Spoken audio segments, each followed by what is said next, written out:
Bible quiz madali. Sige na. Pila man ka oras ang nilabay katong ning sound si Juna? 24 lagi ka.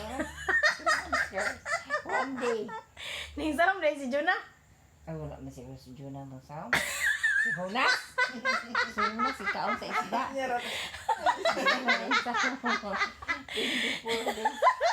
Ning sound day to siya? Wow, eh. Gyud sa man ito siya? Sige sa. Si Jonas.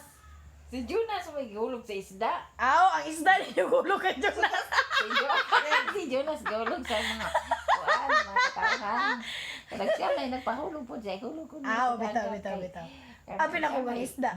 Nagdako ang kuan sa dagat. Sa dito sugo sa Ginoo kang Jonas. Gitakob siya sa isda. Gingadto siya sa. Usa man to nga isda ang ninglamoy sa iya ma. Ninibe ha. Usa man to nga isda. Unsa ka tong isda? Pating ko.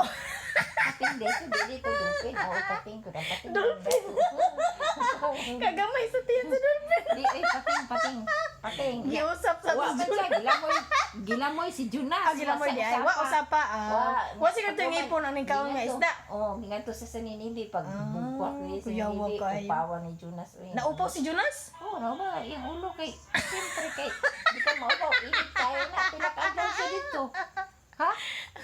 Pila ka daw? Pila ka adlaw? Ikaw kayo mo tanong ko. Ikaw, sige na, pila ka adlaw. Ikaw man ako. Pila ka daw dito sa ilalim sa. Pila man be? 40 days. Kanong kaya? 3 days na siguro. 3 days na to. Si Awa po niyo nga 40 days. Wato gikaon si Juna. Nagpasting si Juna sa ilang tiyan. Di ay.